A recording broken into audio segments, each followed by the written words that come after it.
নমস্কার। আমাদের আজকের আলোচনা ট্রাম্পের নজর এবার কিউবার দিকে। অবশ্য কিউবার দিকে আমেরিকার নজর এটি প্রথম নয়। বহু বছর পূর্বে আমেরিকা কিউবা দখলের চেষ্টা করেছিল। সেই সময় কিউবার সংগ্রামী নেতা ফিদেল কাস্ত্রো আমেরিকার এই প্রচেষ্টাকে সম্পূর্ণরূপে ব্যর্থ করে দিয়েছিলেন এবং আমেরিকাকে বলা যায় পরাস্তও করতে পেরেছিলেন তিনি। যাই হোক, তারপর বহু বছর কেটে গেছে, আর তারপর আবার নতুন করে আমেরিকার প্রেসিডেন্ট ডোনাল্ড ট্রাম্প দৃষ্টি দিলেন কিউবার দিকে।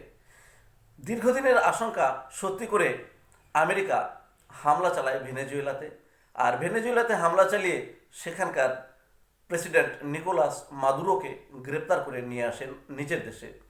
তার রেশ কাটতে না কাটতেই তিনি দৃষ্টি দেন লাতিন আমেরিকার বহু দেশে, এর মধ্যে রয়েছে কিউবাও।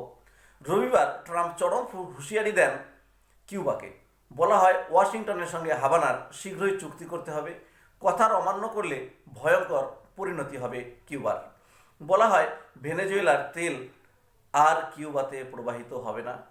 তিনি সমাজ মাধ্যমে লেখেন, ভেনেজুয়েলার তেল আর অর্থের উপর নির্ভর করে বেঁচে আছে কিউবা।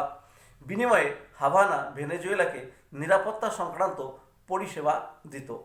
তার মতে আমেরিকার ভেনেজুয়েলা হামলায় বহু কিউবানের মৃত্যু হয়েছে। হাভানা ভেনেজুয়েলাকে এক প্রকার পণবন্দি করে রেখেছিল। এইসব দুষ্কৃতীদের নিকেশ করেছে আমেরিকা। ট্রাম্পের এই সকল দাবি সম্পূর্ণভাবে উড়িয়ে দিয়েছেন কিউবার সরকার। কিউবা সরকার বলেন এই সমস্ত কোনো হুমকি তারা বরদাস্ত করবেন না। বিদেশমন্ত্রী ব্রুনো রড্রিগেজ বলেন, যে কোনো দেশ থেকেই জ্বালানি আমদানির অধিকার কিউবার আছে। কিউবার প্রেসিডেন্ট মিগুয়েল দিয়েজ ক্যানেল স্পষ্ট ভাষায় বলেন, সব কিছুকে আমেরিকা ব্যবসায় পরিণত করছে। তাদের এই সব হুমকিকে কোনো মতেই মেনে নেবে না কিউবা। ধন্যবাদ।